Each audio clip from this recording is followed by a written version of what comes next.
تو مسلم بن عقیل جو تھے آپ کے بھائی تھے. آپ نے ان سے کہا، وہ تیار ہوئے، کہا پہلے میں جاتا ہوں. آپ کے ساتھ ان کے 2 ننھے بیٹے بھی تھے. وہ 2 بیٹے بھی ان کے ساتھ اپنے والد کے ساتھ گئے. مسلم بن عقیل کو جیسی کوفہ والوں نے دیکھا تو ہجوم کے ہجوم آپ کے ہاتھ پہ بیعت کی. 40,000 لوگوں نے بیعت کر لی آپ کے ہاتھ پہ کہ چلیے آ گئے ہیں. بیعت ہونے کے بعد آپ بہت خوش تھے اور آپ نے لیٹر لکھا. اس ٹائم کوئی موبائل کا زمانہ تو تھا نہیں. خط لکھا اپنے بھائی حضرت امام حسین رضی اللہ تعالیٰ عنہ کو. خط بھیجا کہ یہاں کے حالات بہت اچھے ہیں، پورا کوفہ اپنے ساتھ ہے، کوفہ کے سارے لوگ ذوق در ذوق بیعت کر رہے ہیں، آپ کے آنے کے انتظار میں ہیں، آپ آ جائیں، سب اچھا ہے. خط ادھر بھیجا. ادھر جیسے ہی ابن زیاد، اور وہ ابن زیاد کون تھا؟ بہت برا انسان، حرام کی اولاد تھا. اور ابن زیاد اس قدر ظالم تھا کہ اس کے ظلم کی انتہا نہ تھی. یزید نے جب دیکھا کہ وہاں کے جو گورنر تھے نعمان بن بشیر، وہ اچھے انسان تھے، ان کے گورنری میں 40,000 لوگ مسلم بن عقیل کے ہاتھ پر بیعت ہو گئے تھے.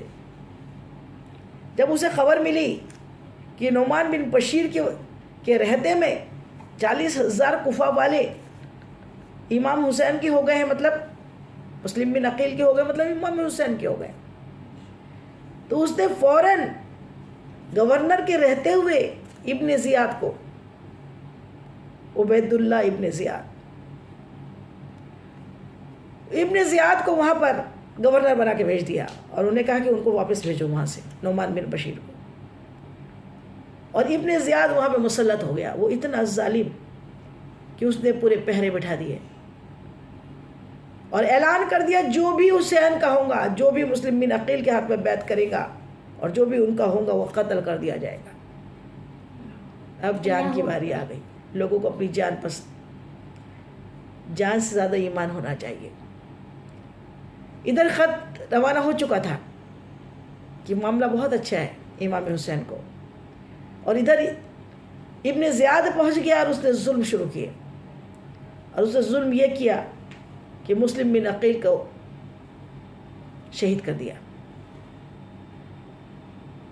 مسلم بن عقیل اور ان کے 2 ننھے بیٹے دونوں شہید کر دیے گئے، تینوں شہید کر دیے گئے. اور ان کی لاش کو چوراہے پر لٹکا دیا، شہر کے گیٹ کے اوپر لٹکایا. اللہ اکبر، عبرت بنانے کے لیے کہ سب دیکھ لو، جو بھی ان کا ساتھ دے گا اس کا انجام یہ ہوگا. اس کی تو بے دردانی اور ظلمانی حرکت، ظالمانہ حرکت اتنی غضب تھی. اللہ اکبر. ایک چرواہا جو بدو تھا، جو رات کو گشت کر رہا تھا کہ کون کون کدھر کیا کر رہا ہے، کون کس کا ساتھ دے رہا ہے، ابن زیاد، تو دیکھا کہ ایک بدو اپنے جانوروں کے ساتھ شہر کے دروازے کے باہر تھا. پوچھا تو کون ہے؟ کہا میں چرواہا ہوں. یہاں کیا کر رہا ہے؟ کہا میرے جانور گم گئے تھے، میں ان کو سمیٹ رہا تھا، جب تک آیا تو شہر کا دروازہ بند ہو گیا، اس لیے میں صبح ہونے کا انتظار کر رہا ہوں. اس نے فوراً تلوار نکالی اور اس بدو کا سر دھڑ سے الگ کر دیا. کہا تو بھی جنت میں چلے جا. اللہ اکبر. اس قدر ظالم تھا، اس قدر اس کے ظلم تھے. اب ظلم میں حالت یہ ہوئی کہ سب کے دروازے بند ہو گئے. مسلم بن عقیل کا اس نے قتل کیا، مسلم بن عقیل شہید ہو گئے، اور سارے کوفہ والے ڈر کے مارے اپنے اپنے گھروں میں بند ہو گئے. پہلے ہوا یہ کہ صبح فجر کی نماز میں جب تک لوگوں کو معلوم نہیں تھا، مسلم بن عقیل کے قتل کے پہلے، شہادت کے پہلے، جب آپ نماز پڑھا رہے تھے کوفہ کی جامع مسجد میں امامت کر رہے تھے، تو پیچھے ہزاروں لاکھوں کی تعداد میں لوگ نماز پڑھ رہے تھے. لیکن جیسے اس نے اعلان کیا تو سارے دھیرے دھیرے سب کے سب بھاگ گئے، نماز چھوڑ کے بھاگ گئے۔ جب آپ نے سلام پھیرا تو ایک بھی نہیں تھا۔ اللہ اکبر۔ پھر مسلم بن عقیل کو شہید کیا۔ اب لیٹر تو پہنچ گیا تھا مسلم بن عقیل کا، امام حسین کی شہادت ہونی ہے، یہ تو حضور پاک صلی اللہ علیہ وسلم کو جبریل امین جب آپ چھوٹے سے بچے تھے تبھی یہ خبر آ گئی تھی اللہ کی جانب سے کہ آپ کا یہ نواسا کربلا میں شہید کر دیا جائے گا۔ اور جبریل امین کربلا سے مٹی لائے تھے ایک شیشی میں، ایک چھوٹی سی بوٹل کے اندر مٹی لائے تھے اور حضور پاک کو دی تھی اور کہا تھا کہ یا رسول اللہ جس دن یہ مٹی خون بن جائے سمجھ لینا آپ کا نواسا حسین شہید ہو گیا۔ حضور پاک بھی جانتے تھے کہ ام المومنین حضرت ام سلمہ رضی اللہ تعالیٰ عنہا اس وقت تک زندہ رہیں گی، طویل عمر پائیں گی۔ آپ نے ان کے پاس دی وہ مٹی اور کہا کہ ام سلمہ اسے اچھے سے رکھو، جس دن یہ خون بن جائے سمجھ لینا میرا نواسا کربلا میں حسین شہید ہو گیا ہے۔ اللہ اکبر۔ آپ نے وہ مٹی کو ام سلمہ نے رکھا، وہ بھی بیان کر دی کہ ایک بار میں کیلولا کے لیے دوپہر میں لیٹی تو میں نے دیکھا کہ حضور پرنور مصطفیٰ جان رحمت میرے خواب میں تشریف آئے۔ میں نے حضور پاک کو دیکھا کہ آپ کے بال بکھرے ہوئے ہیں، گرد و غبار سر پہ ہیں اور آپ پریشان حال ہے اور آپ کے ہاتھ میں مٹی ہے، قارورہ ہے جس میں، اور وہ مٹی میں نے کہا یا رسول اللہ کیا بات ہے، کیوں پریشان ہے؟ کہا کہ آج میرا حسین کربلا میں شہید ہو گیا۔ جب میں نے وہ شیشی کو دیکھا تو وہ شیشی جس میں مٹی تھی وہ خون بن گئی تھی۔ اللہ اکبر۔ معلوم تو پہلے سے تھا، لیکن نہ بی بی فاطمہ الزہرا نے دعا کرائی، نہ حضرت علی نے دعا کرائی، نہ حضور پاک نے یہ دعا کری کہ میرا نواسا شہید نہ ہو۔ دعا کرتی تو شاید چینج ہو جاتا، لیکن ہمارے لیے آئیڈیل پھر کون ہوتا کہ جان جائے ایمان نہ جائے؟ سچائی، ایمانداری پہ رہنا، حق پہ رہنا، شریعت کے پابند رہنا، یہ ہم کہاں سیکھتے ہیں؟ ایک فاسق، فاجر، زناکار، جوا کھیلنے والا شرابی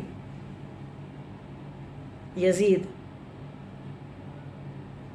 راج کرتا اور سب جگہ یہی چلتا رہتا۔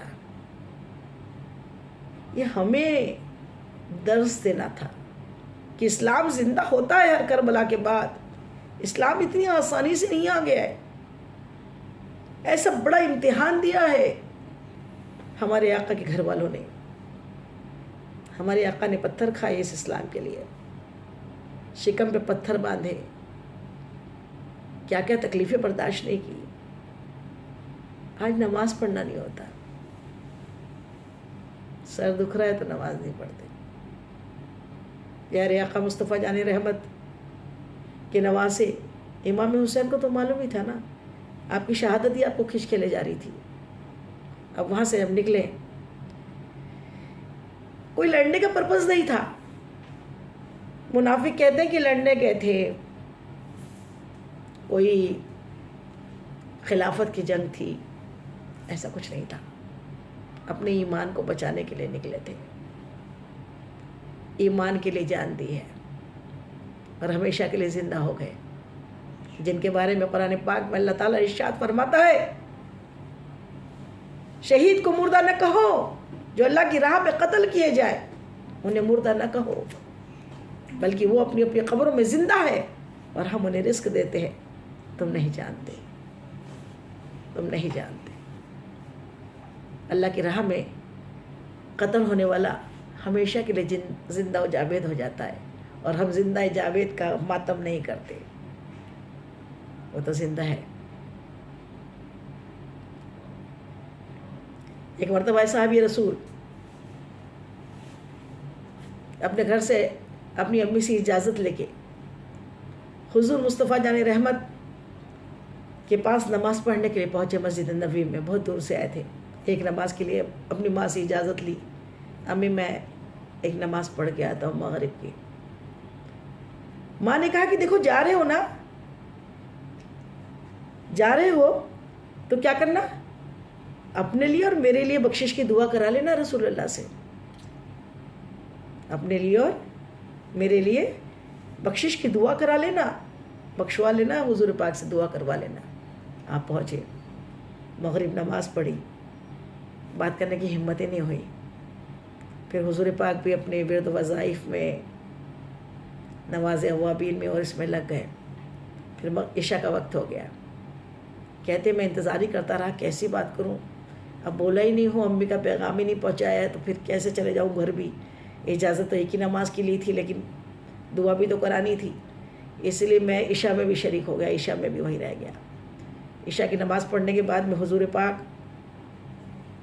مسجد سے اپنے کاشانے کی جانب بڑھے, جانے لگے. تو پھر انہیں لگا کہ اللہ, میں اپنی امی کو کیا جواب دوں گا, میں نے تو دعا ہی نہیں کرائی. تو پھر میں آپ کے پیچھے پیچھے چلنے لگا. جب میں ان کے پیچھے پیچھے آپ کے پاس حضور پاک مصطفیٰ جان رحمت کے پیچھے پیچھے چلنے لگا, تو میری جلدی جلدی چلنے کی وجہ سے قدموں کی آواز ہو رہی تھی.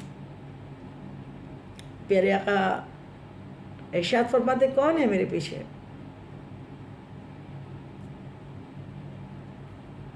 من ھذا, کون ہے؟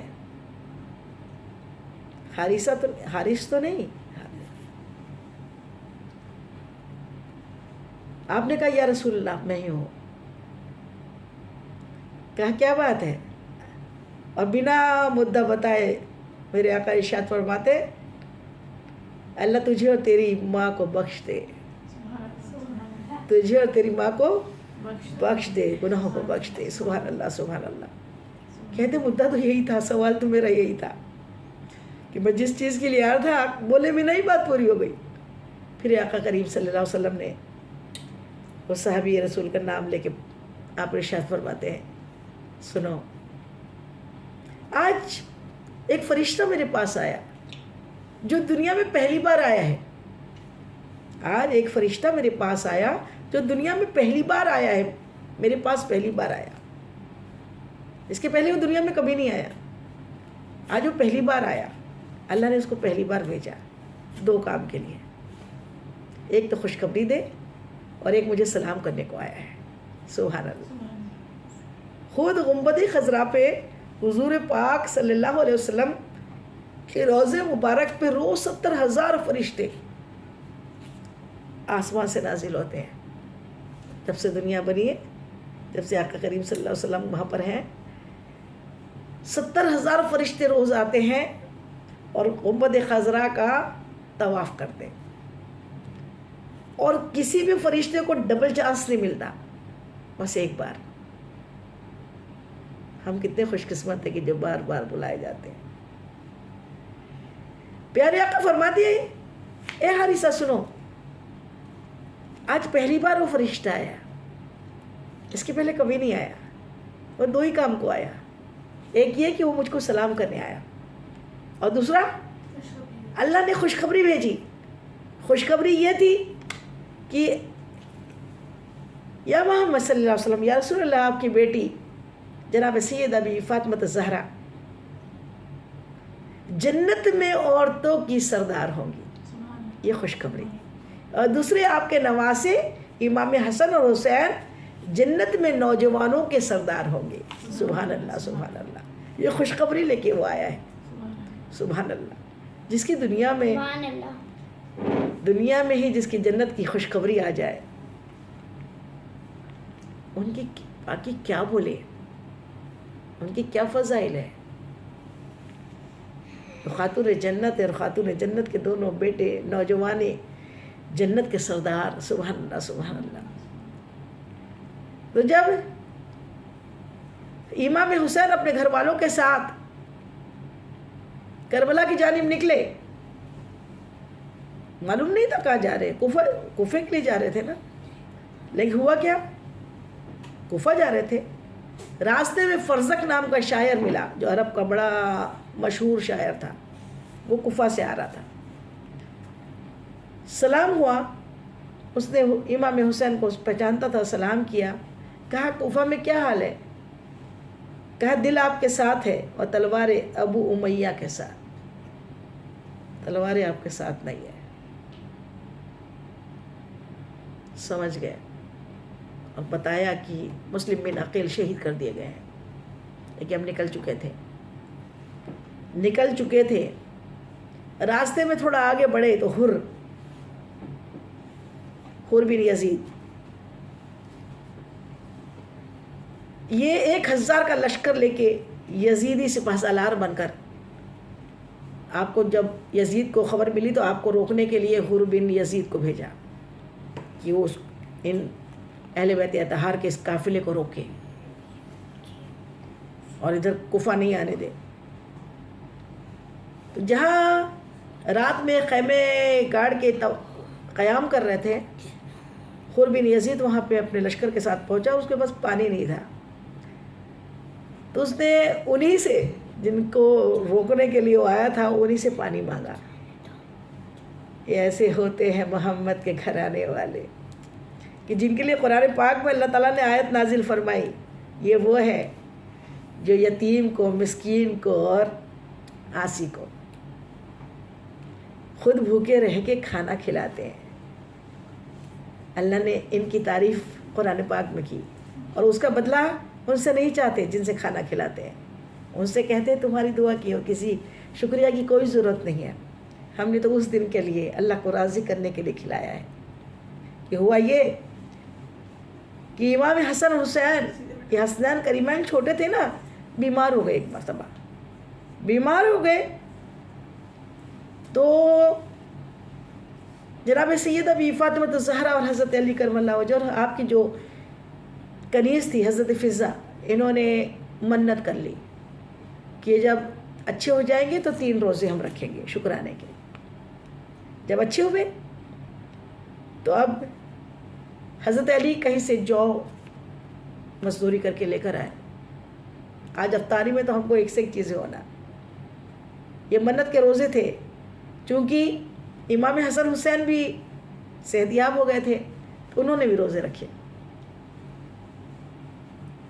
ان 5 نے روزے رکھے اور 5 نے روزہ رکھنے کے بعد جناب سیدہ بی فاطمہ الزہرا نے افطار کے لیے وہ جو کی 5 روٹیاں بنائیں، 4 اور کچھ روٹیاں بنائی. جیسے ہی روزہ کھولنے کا وقت ہوا تو سامنے سے باہر سے آواز آئی کوئی ہے جو بھوکے کو کھانا کھلائے. میں یتیم ہوں، بھوکا ہوں. جناب سیدہ نے جتنی روٹی دسترخوان پہ تھی ساری کی ساری اٹھا کے دے دی اور پانی سے روزہ رکھا، پانی سے روزہ کھولا. اللہ آزمائش کر رہا تھا. دوسرے دن پھر پانی سے ہی روزہ رکھ لیا اور پھر این روزے کے ٹائم، افطار کے ٹائم پھر آواز آئی کوئی ہے جو بھوکے کو کھانا کھلائے، میں مسکین ہوں. پوری روٹیاں اٹھا کے پھر مسکین کو دے دی.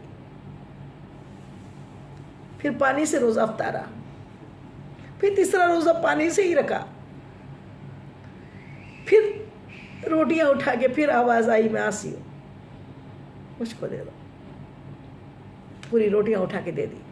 اللہ نے قرآن پاک میں آیت نازل کر دی. یہ وہ لوگ ہیں جو خود بھوکے رہ کے کبھی مسکین کو، یتیم کو کھانا کھلاتے ہیں اور وہ اس لیے اس کا بدل نہیں مانگتے، دعا بھی نہیں کراتے. کہتے ہیں ہمارے اللہ کو خوش کرنے کے لیے ہم نے کیا ہے. تو یہ وہ گھرانہ کہ اب سفر میں پانی، تو ہم کبھی سفر کرتے ہیں تو ہمارے پاس پانی کتنا کم مختصر ہوتا ہے. اور پھر وہ صحرا میں تو کہیں پانی دور دور تک ملتا نہیں ہے. اس کے باوجود سمجھ گئے، معلوم ہے کہ یہ یزید کا آدمی ہے، یزید کا لشکر ہے، لیکن پانی مانگا ہے تو وضو کو بھی پانی دیا، پینے کو بھی پانی دیا اپنے لشکر میں سے. یہ نہیں سوچا کہ پانی ہمارے پاس کم ہو جائے گا تو ہم اس ریزگار میں اس صحرا میں کہاں سے پانی لائیں گے. پانی دیا. امام حسین نے امامت کی جگہ پر کھڑے ہو کے نماز پڑھانے کی اقامت دینا تھا. یہ حور بن یزید جو اپنے 1000 لشکر کے ساتھ آیا تھا، اس نے ان کے اس چیز پہ کہ یہ کتنے اچھے لوگ ہیں اور یہ میرے رسول کے نواسے ہیں، ان کے گھر والے ہیں، وہ بھی نماز پڑھنے پیچھے آ گیا. ان کی امامت میں، امام حسین کی امامت میں اس نے بھی نماز ادا کی. اب وہ دل سے تو انہیں کا ہو گیا تھا. اس نے پھر صلاح دی کہ ادھر آپ کے لیے اچھے منصوبے نہیں ہیں، آپ یہاں سے نکل جائیں،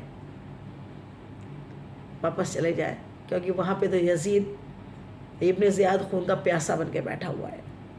ابن سعد بھی وہاں بیٹھا ہوا ہے. اور اس کو کیا ملا تھا؟ صرف لالچ دی تھی یزید نے. جو دنیا کے کتے ہوتے ہیں نا، دنیا کے لالچ میں خراسان کا پوری گورنری دینے کا وعدہ کیا تھا. خراسان افغانستان کا علاقہ، وہاں پوری گورنری تجھے دے دیں گے. اس بخشش کے لیے اس نے یہ نہیں سوچا کہ جس نبی کا کلمہ میں نے پڑھا ہے ان کے نواسے ہیں، اور جن کی آل پر درود پڑھے بنا نماز ہی مکمل نہیں ہوتی، اس آل کو ہم تکلیف دے رہے ہیں. ان کی آل کو، آپ کی آل کو ہم شہید کرنے کی اس کو منصوبے بنا رہے ہیں اپنے مال کے لیے. یہ سب سوچنے سمجھنے کی صلاحیت ختم ہو گئی. جب مال کی ہوس ہو جاتی ہے نا تو پھر انسان کو کچھ سمجھتا نہیں ہے. اللہ ہماری نسلوں در نسلوں کو کبھی مال سے محبت نہ دے. اللہ اتنا دے کہ کبھی کسی کا محتاج نہ ہو، اور کبھی بھی اللہ تعالیٰ لالچی نہ بنائے. اللہ ایمان دے اور ایمان پہ خاتمہ نصیب کرے.